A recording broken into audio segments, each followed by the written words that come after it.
이렇게 만나서 예배할 수 있음이 감사하고 또 우리 함께 예배하는 이 놀라운 축복의 일들이 우리에게 기적과 같습니다. 여러분 정말 이 기적의 일들을 우리들이 기쁨으로 여기고 하나님이 주시는 놀라운 그런 만지심이 예배 가운데 저와 여러분 모두에게 있게 되기를 주의 이름으로 간절히 축원합니다. 사람들은 누구나 이 변화되는 꿈을 꾸게 되는데요. 이 변화되기 위하여서 운동을 하고 변화되기 위하여서 공부를 합니다. 변화되기 위하여서 화장을 하게 되는데요.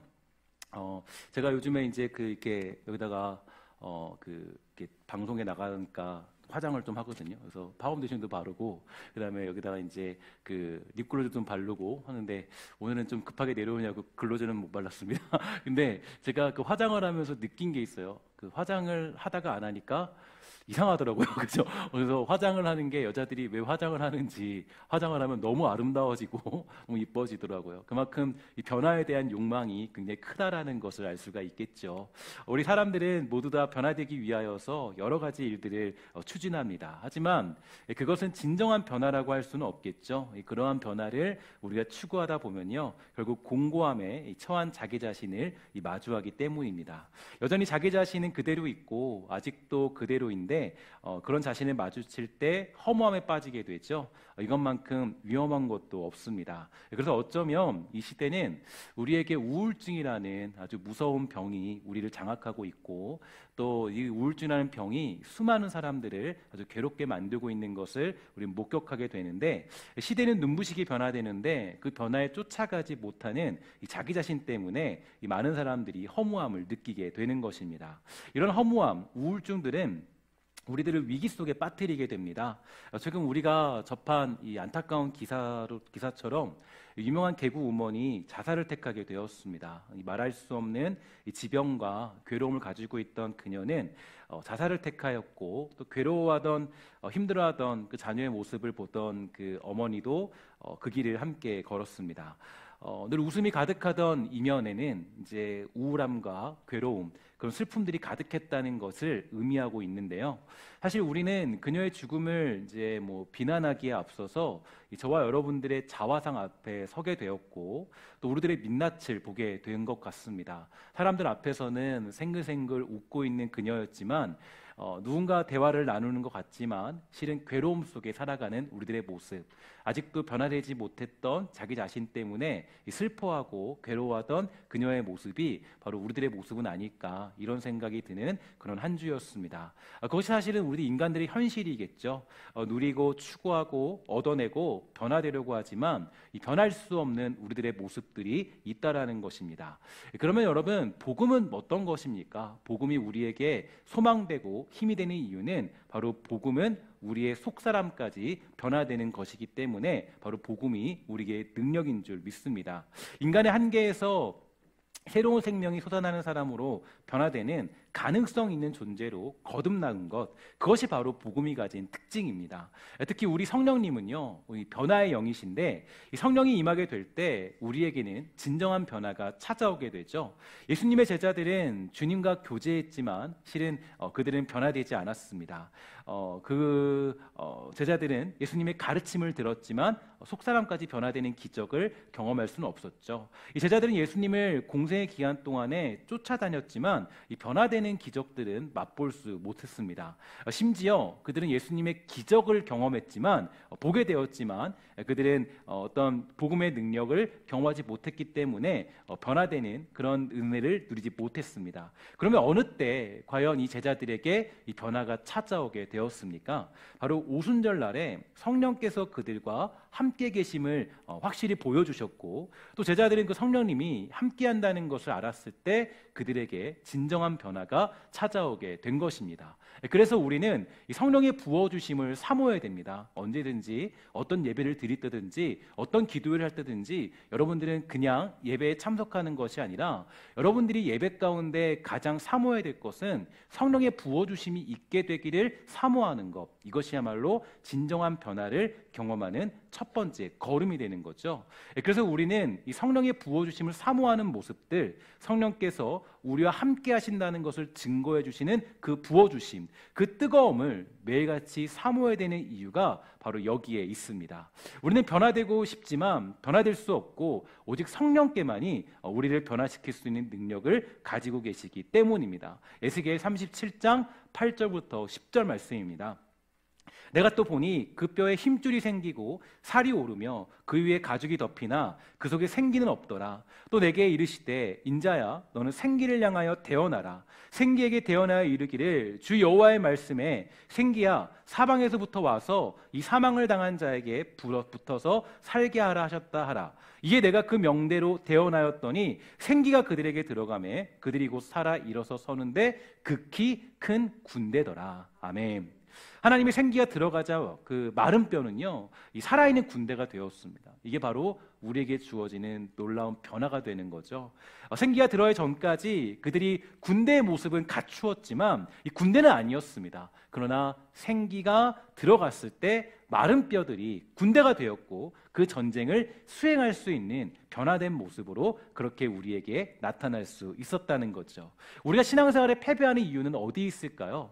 여러분과 제가 신앙생활하는 가운데 어떤 이 변화가 나타나지 않고 여전히 내가 그 모습 그대로인 이유, 예수를 믿기 전이나 믿기 후나 별반 다르지 않은 모습을 가지고 있는 이유는 과연 어디에 있을까요? 그것은 바로 성령께서 일으키시는 변화를 우리가 의지하지 않고 자기 자신을 의지하려고 하기 때문입니다. 우리가 군대같이 강한 사람, 영적인 그런 군대가 되기 위해서는 성령의 변화가 필수적이기 때문인데 오늘날 많은 사람들이 진정한 그리스도인으로서의 자유와 변화를 경험하지 못하는 이유는 이 불처럼 바람처럼 임하시는 성령의 능력을 경험하지 못하고 그 능력을 사모하지 않기 때문입니다. 기적은 보고 있는데 말씀은 보는데 예배는 드리는데 교회는 나오는데 신앙생활은 하고 있는데 우리에게 불어오시는 생기, 그 성령의 능력, 변화의 능력을 사모하고 있지 않으니까 진짜 그리스도인이 누리는 변화의 능력을 우리가 경험하지 못하는 것이죠. 그래서 우리가 정말 변화되는 기적의 그 어떤 변화의 능력을 경험하고 싶고 복음의 능력을 경험하고 싶다면 여러분과 제가 오늘 예배 시간에도 사모해야 되는 것이 있는데 그것은 바로 성령께서 우리에게 부어주신 은혜인 줄 믿습니다. 오늘 축복하는 것은 이 예배 가운데 우리 모두가 성령의 부어주심을 사모하는 열심 있는 성도가 되기를 주의 이름으로 간절히 축원합니다. 그 부어주심이 있을 때 여러분의 만지심이 있고요. 그 부어주심이 있을 때 우리에게 진정한 하나님의 변화, 하나님의 놀라운 축복이 찾아오게 될 줄 믿습니다. 어떤 시대에도 변하지 않는 진리의 영이신 성령의 능력이 불처럼 바람처럼 우리 모두에게 임하게 되기를 주의 이름으로 간절히 축원합니다. 그러면 어떻게 할 때 성령의 능력이 우리에게 임하게 될까요? 예레미야 23장 29절 말씀입니다. 나 여호와가 말하노라 내 말이 불같지 아니하냐 반석을 쳐서 부러뜨리는 방망이 같지 아니하냐. 아멘. 바로 주님의 말씀을 사모하는 거예요. 우리가 성령의 능력을 우리가 경험하는 방법은요, 주의 말씀을 사모하는 겁니다.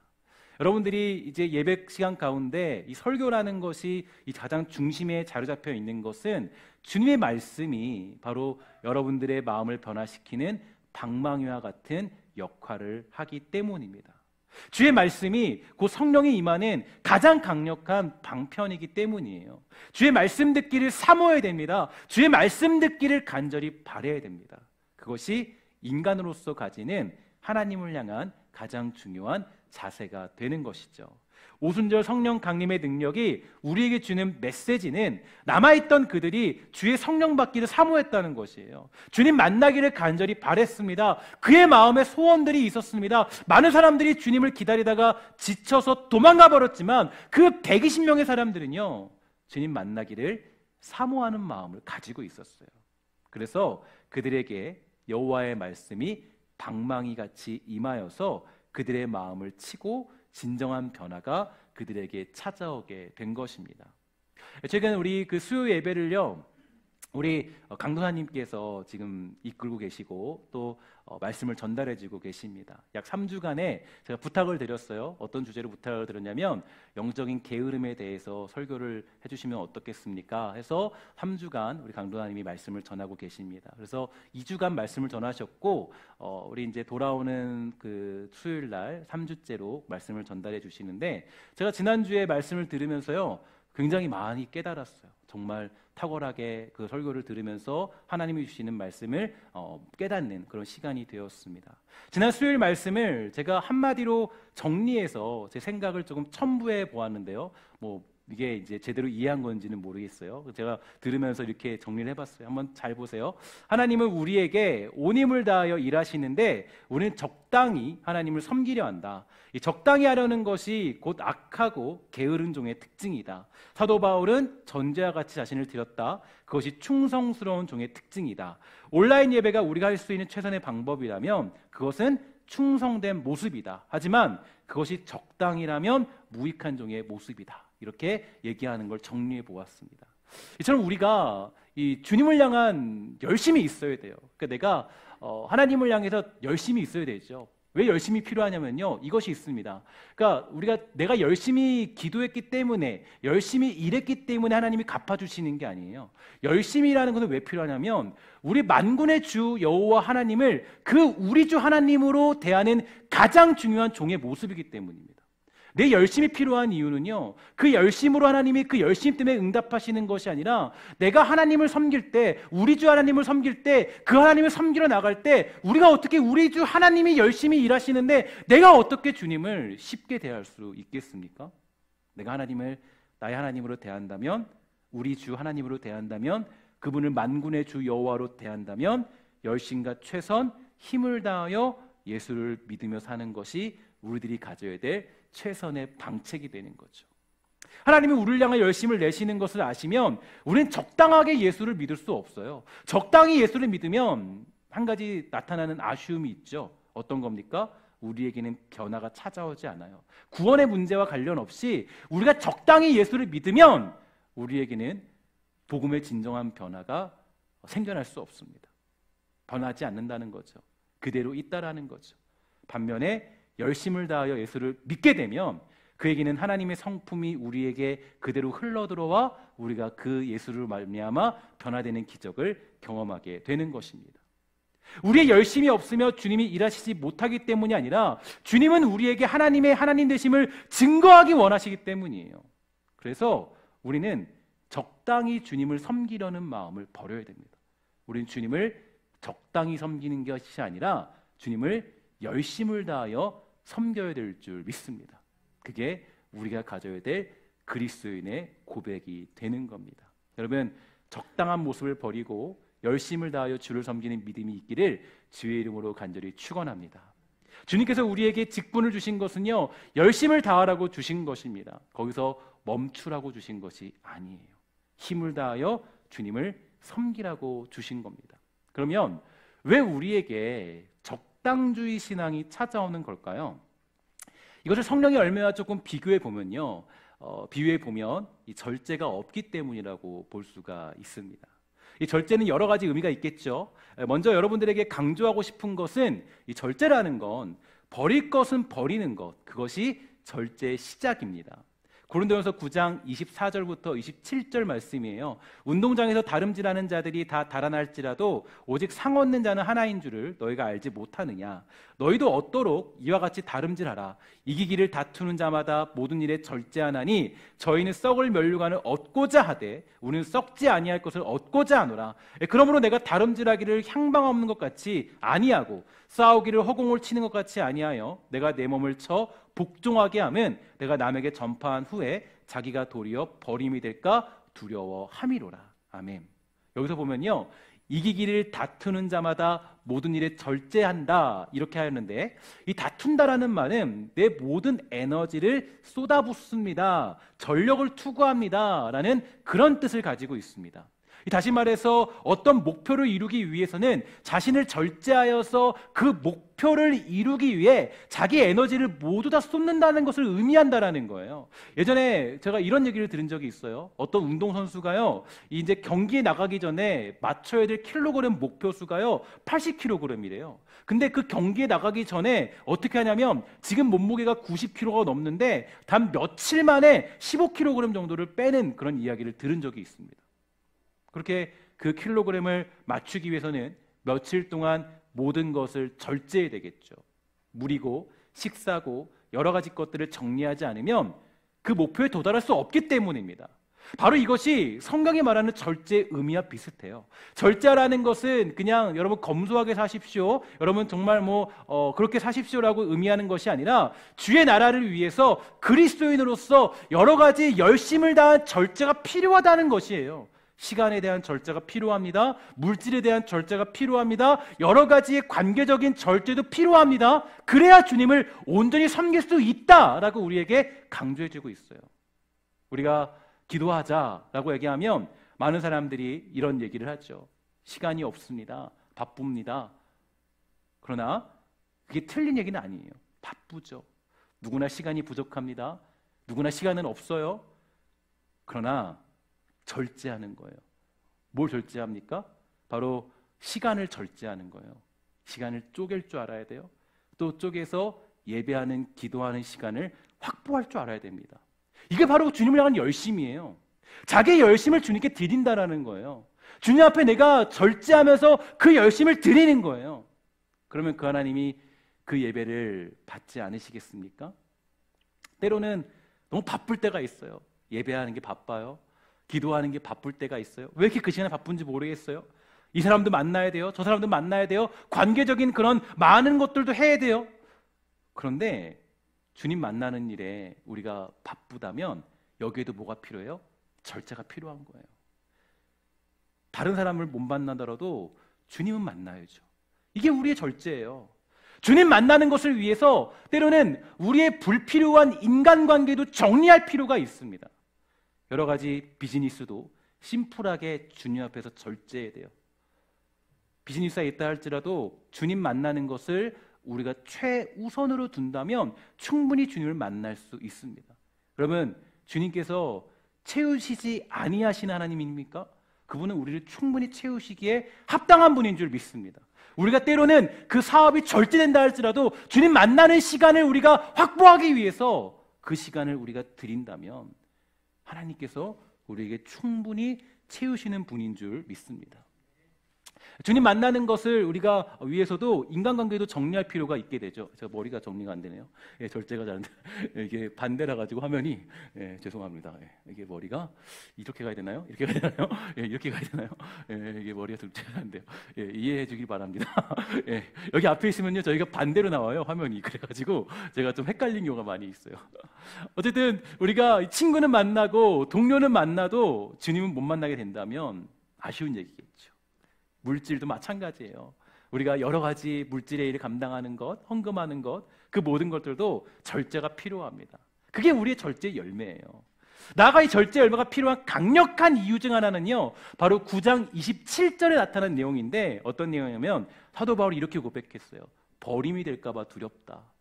버림될까 봐 두려워요, 주님. 이 얘기는 이 버림이라는 단어를 어떤 학자는 이렇게 표현했습니다. 박탈당하다. 박탈당하다. 절제가 없으면 한마디로 말하면 박탈당할 수도 있겠구나. 내가 이런 일들을 절제하지 아니하면, 주님을 섬기는 일을 앞서지 아니하고 다른 것들로 내가 절제하지 아니하면, 그러면 내가 선수로서의 자격의 의미를 상실할 수도 있겠다. 이 얘기가 나타나고 있습니다. 그래서 여러분, 우리가 말씀 제목이 있습니다. 우리 함께 읽도록 하겠습니다. 시작. 절제가 없으면 결국 자격 박탈이다. 이게 물론 이게 우리가 구원에 대한 박탈이 있다는 게 아니에요. 이 얘기는 선수로서, 주의 일을 감당하는 백성으로서, 즉 군대로서 그 역할을 박탈당할 수 있다. 이 어떤 두려움을 가지고 사도 바울이 주의 일을 감당했다라는 거예요. 그러면 사실 성경에는요, 절제하지 못해서 박탈당한 경우를 보게 됩니다. 사울이 아말렉을 치게 되었어요. 사울은 아말렉의 승리를 거두었습니다. 그리고 주님의 말씀대로 모든 것을 진멸하는 게 주님의 약속이었어요. 그런데 그는요, 절제하지 않았어요. 내가 조금 더 좋은 거 취하겠습니다. 하나님이 사울의 자격을 박탈시켰습니다. 절제하지 않으면 어떤 일이 벌어집니까? 다윗이요, 하나님의 축복을 받게 되었습니다. 복을 받게 되어서 그가 너무 강성한 그런 왕국을 만들게 되었어요. 근데 그가 그때 절제하지 않았습니다. 어떻게 절제하지 않았냐? 그가 인구 조사를 하기 시작했어요. 자기의 과시욕을 터뜨리기 시작했어요. 그래서 어떻게 됩니까? 하나님이 아주 큰 역병을 내려서 문제가 생기게 만듭니다. 여러분, 이게 바로 우리가 절제하지 않았을 때 생겼던 그 모습들이에요. 여러분, 그래서 이 절제라는 것은 성령의 열매 가운데 너무 중요한 메시지를 담고 있어요. 우리가 예수를 믿고 주를 믿고 우리가 변화되기 원하는 가장 첫 번째 단계가 어디에 있냐면, 성령님이 임하셨을 때 주님은 나에게 요구하시는 것이 있는데 바로 우리를 절제하라고 말씀하시는 거예요. 변화의 시작은요, 절제하는 것부터 시작됩니다. 내 생각과 내 주장과 내 고집을 주장하면서 변화되는 것은 불가능해요. 물론 한 가지 방법은 가능하더라고요. 어떤 방법이냐? 사도 바울처럼 밝은 빛을 보게 되어 잠시 맹인이 되는 것 같은 심각한 고난의 수준에 들어가거나, 마치 로켓 추진을 단 것처럼 하나님의 강력한 경고가 찾아온다면 내가 변화될 수 있지만, 이건 좀 괴롭고 놀랍기 때문에 우리가 하나님 앞에 스스로 겸비하여 절제하는 모습이 필요합니다. 그렇게 절제할 때 성령님의 생각을 깨닫게 되고 그 일에 따르게 되고 우리의 진정한 변화가 찾아오게 되는 것이죠. 제가 나무를 키워보진 않았지만 과일나무를 이렇게 재배하는 과수원에 간 적이 있는데요. 그때 그분이 설명해 준 것이 있습니다. 그때 제가 사과나무 그때 본 적이 있는데, 사과나무랑 이것저것 본 적이 있는데, 근데 이제 그 주인분이 알려주시기를 이렇게 얘기한 적이 있었어요. 가지치기를 하지 않으면 좋은 열매를 맺을 수 없대요. 가지치기 하지 않으면. 왜냐하면 영양분이 다른 데 가기 때문에 사과에 집중해야 된대요. 그러니까 제가 그 생각을 하면서 이런 생각이 들었습니다. 하나님이 우리를 가지치기 하실 때가 있구나. 그러니까 절제란 열매를 맺는다는 건요, 가지치기가 똑같아요. 여러분, 나무를 자르면 나무가 아플까 안 아플까요? 아프겠죠. 가지를 치면요, 나무가 괴로워할 거예요. 하지만 그게 가장 좋은 열매를 맺을 수 있는 가장 좋은 방법이에요. 여러분, 주님을 위해서 내가 시간을 확보하는 것, 기도 시간을 만들어내는 것, 정말 예배한 시간을 만들어내는 것, 사실은 그게 그냥 아픈 시간이에요. 때로는 아픈 일이 따를 수도 있어요. 때로는 친구들과의 만남도 절제해야 되고요, 관계적인 측면도 내가 해결할 수 있어야 돼요. 그거 힘든 얘기거든요. 마음속에 부족한 얘기, 마음속에 힘들고 고통스러운 얘기거든요. 근데 그 절제가 있을 때 뭐가 있어요? 하나님이 채우시고 만지시는 성령의 열매들이 맺히게 되는 거예요. 그래서 여러분, 절제하기 위해서는 우리의 손과 발을 잘라야 하는 아픔이 찾아옵니다. 그게 주의 백성으로 부름받은 백성들의 모습들이에요. 그래서 예수님이 우리에게 말씀하셨죠. 뭐라 그럽니까? 내가 이 땅에 화평을 주러 온 줄 생각하지 말아라. 그죠? 얘기하시잖아요. 때로는 어머니와, 그죠? 자녀들과 원수가 될 수도 있다. 때로는 그렇게 얘기하세요. 아니, 주님 사랑의 하나님이신데, 선하신 분이신데 왜 그러십니까? 그러나 그게 우리가 정말 성령의 열매를 맺는 방법일 때는 그렇게 할 수도 있다라는 거예요. 여러분, 수술하는 걸 좋아하는 사람이 있습니까? 저는 수술하고 싶어요. 외과적인 수술하고 싶습니다. 아무도 없죠. 그러나 수술을 왜 해요? 수술하지 않으면 점점 더 몸이 안 좋아지기 때문에 수술을 하는 것입니다. 바로 잘라내기 위해서요. 그래서 절제라는 건요, 예수 믿고 살아가는 절제라는 건 수술과 같고 가지치기와 같아요. 아픔이 찾아옵니다. 역대하 15장 16절, 아사왕의 모친 마아가가 아세라의 가증한 목상을 만들었으므로 아사가 그 태우의 위를 패하고 그 우상을 찢고 기드론 시내가에서 불살랐다. 아사왕이 자기의 어머니가 우상을 만들자 태우의 위를 패했대요. 어머니라고 봐주지 않았습니다. 어머니라도 잘라낸 것이에요. 그리고 그는 선한 왕으로 쓰임받게 되었습니다. 절제는 고통이 따르죠. 우리는 고통 속에 절제의 열매를 맺게 되는 것입니다. 여러분, 그래서 예수 믿을 때요, 뭐가 필요하면요, 고통이 필요해요. 인내가 필요해요. 왜냐? 절제가 필요하기 때문에. 그래야 변화가 찾아오기 때문에. 예수 믿는데 관계적인 고민이 없다면 그거 이상한 겁니다. 예수 믿는데 사업적인 고민이 없다면 그거 이상한 거예요. 예수 믿는데 물질적인 고민이 없다면 그거 이상한 거예요. 왜냐? 그 고민 속에 절제하는 게 필요하고 주님께 열심 드리는 그 모습이 필요하기 때문에. 그러나 여러분, 그 고통 가운데 걱정할 것은 없습니다. 왜냐? 주님께서 우리가 절제의 길을 걸어갈 때 그것을 감당할 만한 힘을 주는 분이기 때문입니다. 고린도서 10장 13절 14절 우리 한번 다 같이 한번 나오는 말씀을 읽도록 하겠습니다. 시작. 사람이 감당할 시험 밖에는 너희에게 당한 것이 없나니 오직 하나님은 미쁘사 너희가 감당치 못할 시험 당함을 허락지 아니하시고 시험 당할 즈음에 또한 피할 길을 내서 너희로 등이 감당하게 하시느니라. 아멘. 하나님께서 여러분들에게 절제의 의미를 맺을 수 있는 힘을 주실 줄 믿습니다. 그 놀라운 힘으로 말미암아 우리는 절제의 길을 걸어갈 수 있는 거예요. 다만 내가 겁나는 거예요. 두려운 거예요. 그 길을 걸어가는 게 쉽지 않은 거예요. 예수 믿고 살아가는 그리스도인으로서 변화하려면 힘들고 어려우니까 그 길을 우리가 가려고 하지 않는 거예요. 그것은 우리가 절제 열매를 피하려는 이유는 두려움 때문인데 그것은 사단의 속삭인 것 같습니다. 절제로 인하여 당하는 고통을 이기지 못할 거야. 야, 네가 그 친구를 안 만나면 어떤 일이 벌어진지 알아? 야, 네가 이 사업 시간을 네가 이거를 확보하지 않으면 어떻게 되는지 알아? 너가 이 물질을 주님께 드린다면 너 얼마나 고통당할 줄 아니? 그래서 우리를 그 자리에 머무르게 만들죠. 하지만 우리 하나님은 미쁘신 하나님이십니다. 우리가 감당할 수 없는 시험은 결코 허락지 않으세요. 하나님은 절대 우리가 감당할 수 있는 분량보다 더 큰 시험을 주지 않으세요. 우리가 주님을 의지할 때 우리 주님은 절제의 길을 걷도록 하는 분인 줄 믿습니다. 스가랴 4장 6절입니다. 그가 내게 일러 가로되 여호와께서 수르바벨에게 하신 말씀이 이러하니라. 만군의 여호와께서 말씀하시되 이는 힘으로 되지 아니하며 능으로 되지 아니하고 오직 나의 신으로 되느니라. 아멘. 그럼 내 힘으로는 변화될 수 없습니다. 우리 능력으로는 절제의 열매를 맺을 수 없어요. 그러나 여호와의 신이 임하면 그 성령께서 역사하시면 우리는 절제의 복을 누릴 수 있게 될 줄 믿습니다. 그 모든 우리가 그 성령께서 역사하시면 우리는 절제의 복을 누리고 그 모든 고통들을 능히 이겨 주의 자녀로 거듭난 인생을 살게 되는 것이죠. 그러므로 무엇보다 저는 이 시간에 여러분 축복하는 것은 우리 주님께서 우리를 변화시켜 주기를 소망하시기를 주의 이름으로 간절히 축원합니다. 아멘이십니까? 여러분이 성령을 사모하는 마음이 있기를 바라요. 오늘 성령의 놀라운 능력으로 우리들의 삶에 진정한 변화가 찾아오는 기쁨의 날이 되기를 주의 이름으로 축원합니다. 예레미야 17장 7절 8절이에요. 그러나 무릇 여호와를 의지하며 여호와를 의뢰하는 그 사람은 복을 받을 것이라. 그는 물가에 심기운 나무가 그 뿌리를 강변에 뻗치고 더위가 올지라도 두려워 아니하며 그 입이 청정하며 가무는 애에도 걱정이 없고 결실이 그치지 아니한 같으리라. 아멘. 그러면 성령님을 의지하는 사람들이 가져야 될 모습은 어떤 걸까요?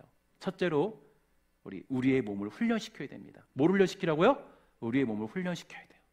훈련은요, 모든 걸 가능케 한다는 말이 있죠. 서커스단의 고개사들이 신기한 재주를 부리는 것은 훈련했기 때문입니다.